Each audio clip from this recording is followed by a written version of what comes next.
지난 추경안 통과 과정에서 화제가 된 분입니다. 네. 그리고 그 일로 당에서 징계하자는 그런 얘기가 나오고 있죠. 장제원 의원 스튜디오에 지금 나오셨습니다. 안녕하십니까. 안녕하세요. 네. 장제원입니다. 징계한다는 얘기가 있긴 있던데 뭐 진행이 됩니까? 아니 저는 언론을 통해 가지고 네. 징계를 한다 그랬다가 또 몇 분 후에 또 징계를 보류한다 그랬다가 또 없는 일로 한다 그랬다가 도대체 뭐 모르겠습니다. 자, 징계를 참 받았으면 좋겠는데. 아니 근데 징계라는 게 그러니까 뭐 하면은 받아야죠. 근데 다만 국회의원이 자신의 본연의 임무인 국회 본회의장에 앉아가지고 자신의 생각대로 투표를 한 거 가지고 징계 운운을 한다 그러는 게 참 너무 넌센스라 생각이 들고요. 그게 이제 당에서는 당이 이렇게 행동하기로 했는데 혼자 빠졌다고 지금 배신이죠, 배신. 그러니까 당론을 거스렸다, 배신이다, 자기만 튀려고 했다, 뭐 이런 이유로 징계 얘기가 나온 게 아닐까요? 아니, 그러니까 제가 소신 투표한 걸 가지고 이것이 장제원의 소신 투표다. 네. 아니면 이것이 또 배신이다. 또는 뭐 당의 분열을 했다. 이렇게 얘기하는 것보다는 그렇다면 이 논의를 그러한 장제원의 행동에 대한 논의보다는 좀 발전시켜 가지고 국회를 어떻게 선진화시키고 당론, 강제 당론을 어떻게 규정할 것이며 또 국회 운영 시스템을 어떻게 갈 것인가에 대한 논의로 확대해서 좀 공론화시켰으면 좋겠다. 저는 이런 입장입니다. 그런 입장인데 당에서는 그럴 생각은 없는 것 같고요. 언론도 그렇게 하더라고요. 예, 장제원의 행동에 대해서 과연 이것이 장제원이 진짜 소신이 있느냐 아니면 다른 뭐 생각이 있느냐 이런 걸 가지고 포커스가 맞추는 게 안타깝고 저는 사실 그 장면에서 굉장히 외롭고 힘든 과정이었거든요. 입장 바꿔 생각해 보십시오.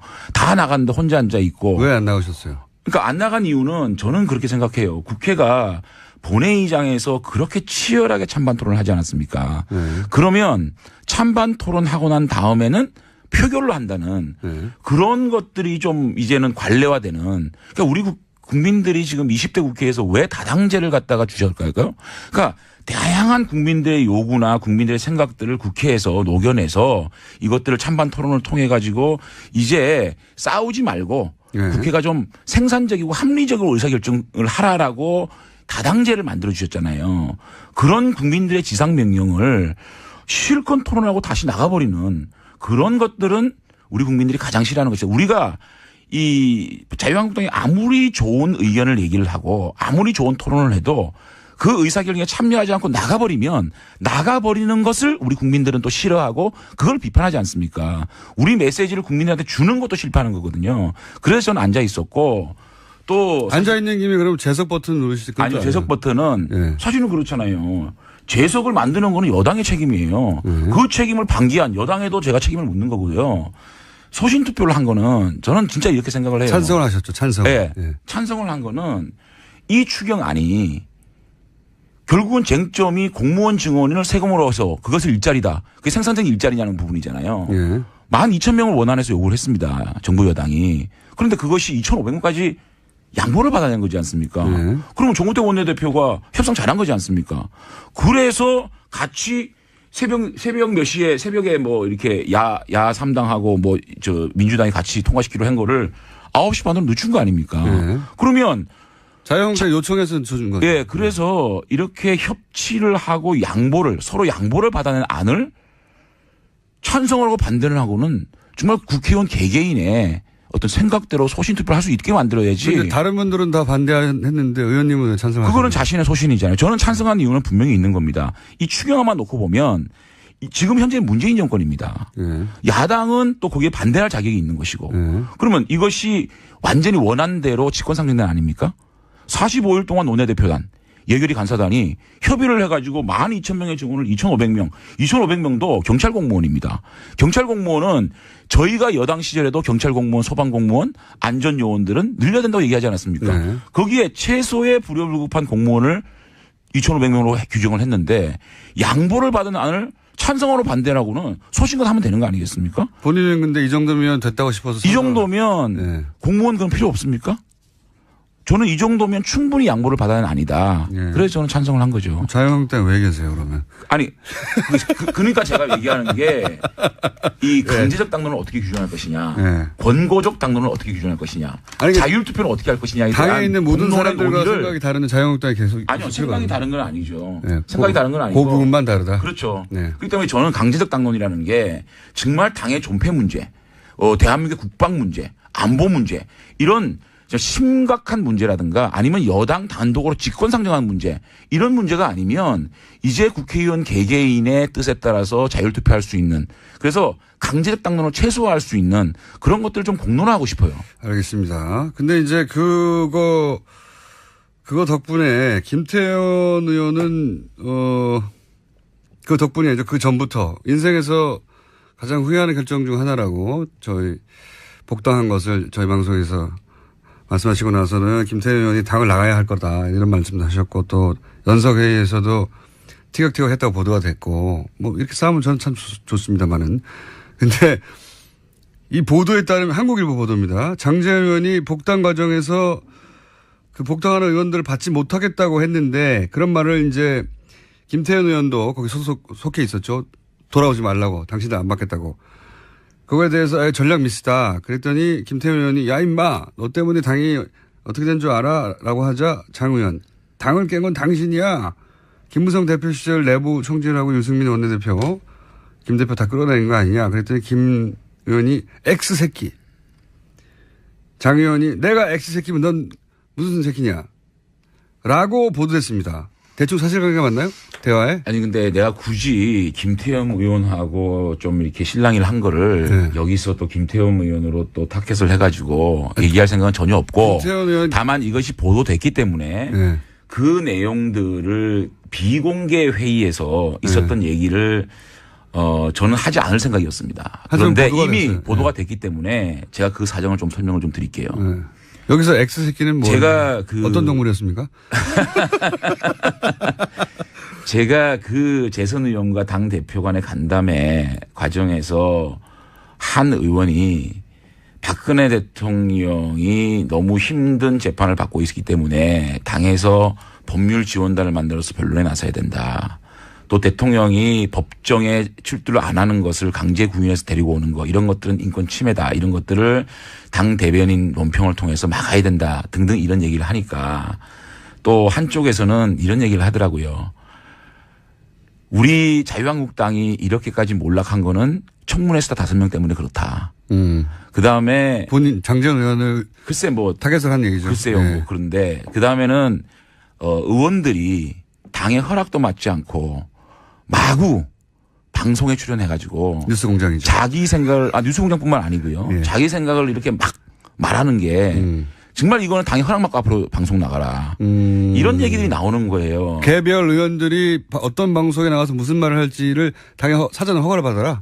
그렇죠. 오. 그래서 이제 홍준표 대표님이 야 그게 말이 되냐. 네. 개개인 헌법기관이 방송 나가서 얘기하는 거를 그러니까요. 그거를 당의 허락 맡아라는 고등학생들도 대표님이 아니고, 예. 또 그렇게 얘기하는데도 지속적으로 그런 얘기들이 나오는 거예요. 제가 그 과정을 보고 야 이렇게 당이 경직돼 있나 이런 생각이 좀 들었어요. 그리고 박근혜 대통령 탄핵에 대한 인식이 이렇게까지 차이 난다면 정말 안타깝다는 생각이 들었고 또 뉴스공장에 제가 인터뷰를 했을 때 김호중 공장장께서도 아실 거예요. 제가 내 인생의 가장 잘못된 선택으로 한 이유에 대해서 20분 동안 풀로 들어보면 그런 소리 안 할 거예요.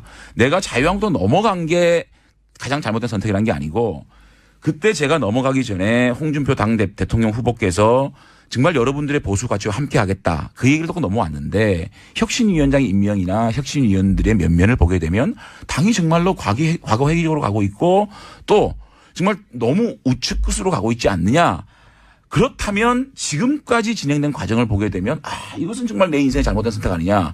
그러니까 이 잘못된 선택이 잘된 선택이 되기 위해서는 내가 노선과 가치에 대해서 이제는 논쟁을 하겠다. 이런 얘기를 한 거 아닙니까? 이제 그런 부분들을 제가 충분히 설명을 했어요.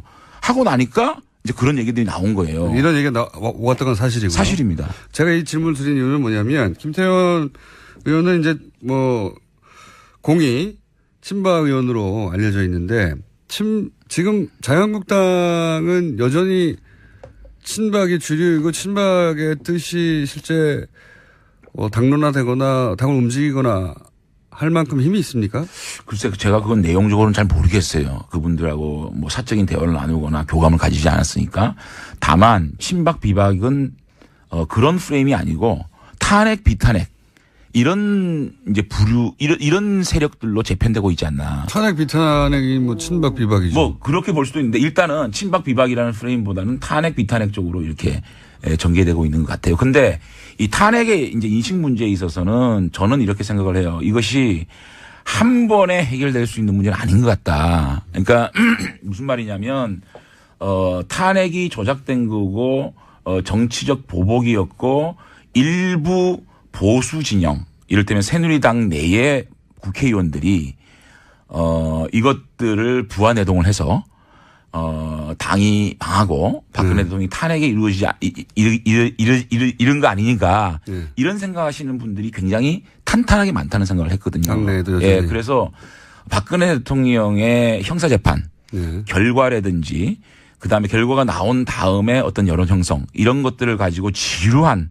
논쟁과 얘기들을 통해서 정리가 되지 않을까라고 생각이 들고 이 문제에 대해서는 지루한 논의가 당분간은 진행되지 않을까라는 생각을 해봅니다. 그러면 현재 친박 비박 혹은 탄핵 비탄핵 그 구도가 친박 쪽 그러니까 비탄핵 쪽이 한 6 정도로 많습니까 인원이 세력이? 저는 그거는 잘 모르겠고요. 일단 더 많죠 어쨌든 6인지는 그 혁신 과정에서 더 혁신위원회에서 이 탄핵에 대한 역사적 인식을 규정할 것이냐.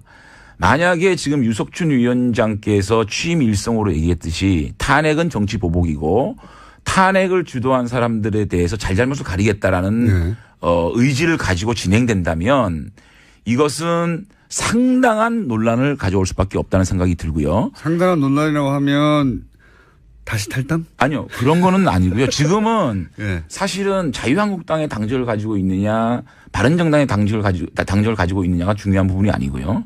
제가 계속 주장하는 건 보수 대통합입니다. 보수 대통합을 위해서는 자유한국당이 개혁을 해야 되고 바른정당이 흡족하게 통합에 나설 수 있는 상황을 자유한국당이 만들어야 된다는 주장을 하고 있지 않습니까?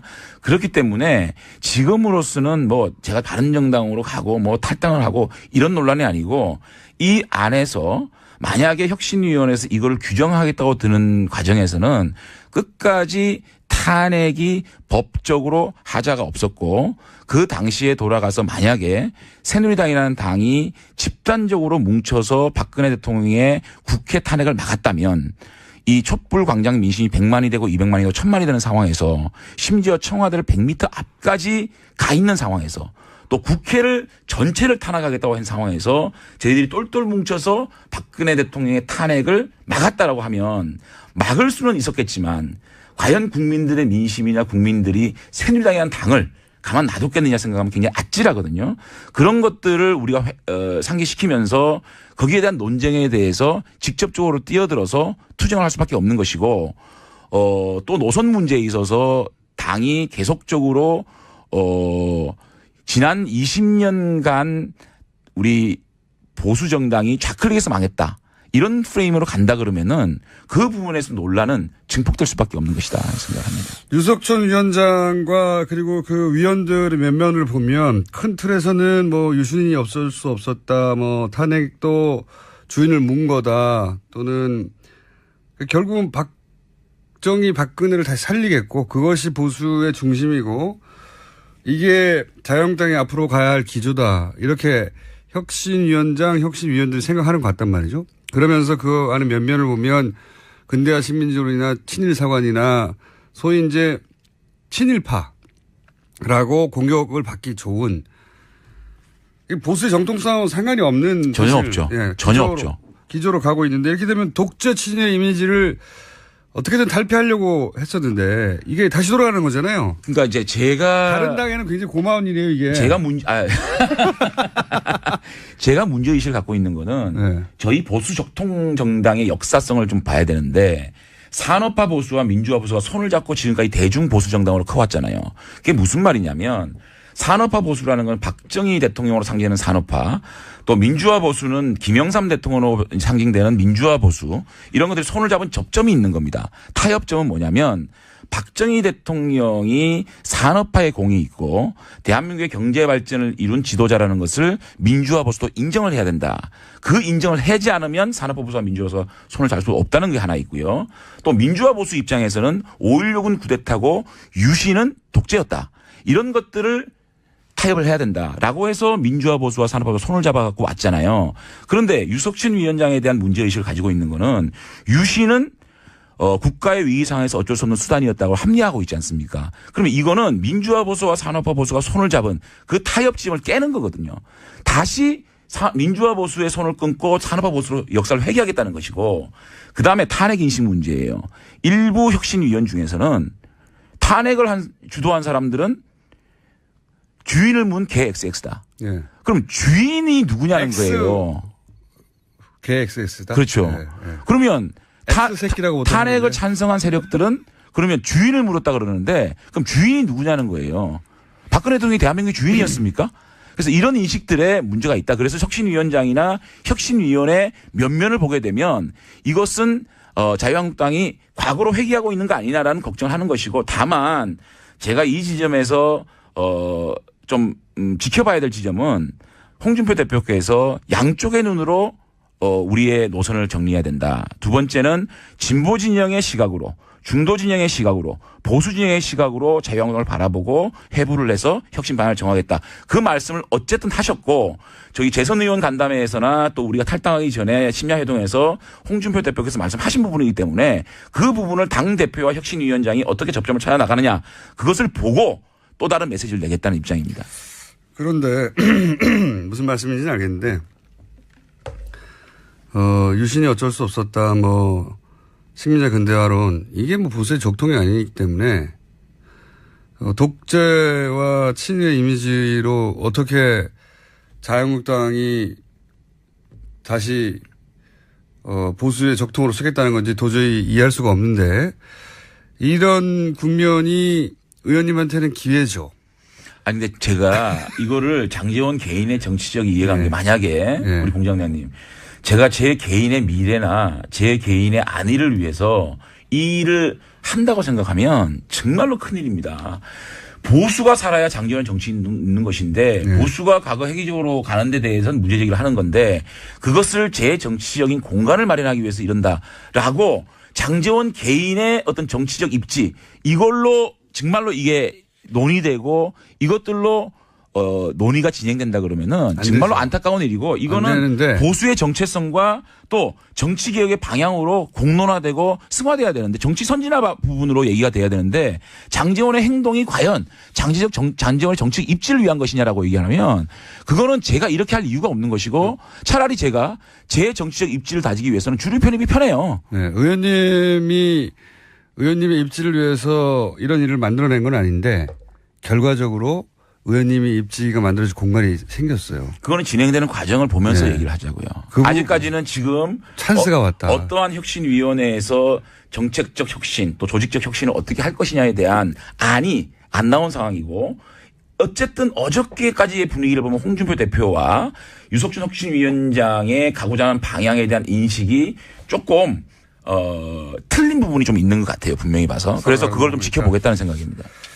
어쨌든 축하드리고요. 공간이 생긴 걸 축하드리고 한 가지만 더 말씀드리고 짧게 담배값 인하한다고 그러잖아요. 이거 어떻게 생각하십니까? 저는 조세 정의의 차원에서 슈퍼리치 증세 이 부분을 저는 충분히 수용해야 된다고 생각하고요. 근데 다만 그 다른 장에서는 178조에 달하는 국정과제 100대 과제 그것을 어떻게 재원을 염출할 것인가에 대한 논의는 슈퍼리치 문제하고는 다른 쪽에서 논의를 해야 된다. 그러면 담배값을 인하한다고. 조세 정의를 위해서 슈퍼리치 증세를 한다 그러면은 서민들의 증세가 되고 있는 담배값 인하 문제는 민주당이 주장해야 될 부분입니다. 민주당은 왜 이걸 가지고 주장을 안 하는지 제가 김부겸 장관 청문회 때 제가 이렇게 얘기했거든요. 담배값 이거 제가 박근혜 정권 당시에 분명히 제가 그 당시 행정안전부 장관한테 물었다. 왜 담배값 인하 안 하고 이것이 정말 우리 국민들의 건강을 위해서 한 거냐라고 따져가지고 그거는 잘못된 거라고 얘기를 했는데 김부겸 장관은 정책적 안정성을 위해서 이 부분은 논의하지 않겠다는 얘기를 하는 거예요. 그렇다면 네. 조세 정의를 바라는 민주당이 오히려 나서서 담배값 인하를 얘기를 해야지 민주당에서 얘기를 안 하니까 자유한국당에서 좀 입장이 좀 난감하죠. 난감한데도 불구하고 얘기를 하는 거 아니겠습니까? 어쨌든 저는 이 자유한국당이 조세 정의를 위해서 주장합니까? 아니요. 조세 정의를 지금 민주당에서 얘기를 하고 있기 때문에 그게 아니라 세수가 부족하라고 하는 거 아니에요? 그러니까 슈퍼리치 증세와 함께 담배값 인하는 슈퍼리치의 공간에서 얘기를 해야 되고 그다음에 재원 염출 178조가 달하는 100대 국정 과제를 달성하기 위해서 어떻게 사실은 슈퍼리치 2, 3조, 3, 4조 가지고는 도저히 170조 만들 수가 없잖아요. 그 부분은 그 부분의 장대로 논의를 해야지. 그러니까 민주당은 그거를 증세라는 프레임으로 178조를 만들겠다라는 어떤 그런 프레임으로 가면은 그거는 민주당에서도 논의의 구조를 어떻게 보면 정치적으로 만들어가는 거 아닌가 제 질문의 요지는 자유한국당이 담배값 인하를 하자고 하는 건 담배값 인상을 한 게 국민 건강 때문에 한다고 했잖아요. 명분이. 그렇죠. 그런데 담배가 갑자기 건강이 좋아진 건 아니잖아요. 당연하죠. 제가 끊임없이 얘기를 했습니다. 이걸 왜 이렇게 내리자고 하는 것은 그 현 정부의 세수가 부족하라고 하는 거 아닙니까? 아니 그건 아니고요. 엿먹으라고. 아니 그게 아니고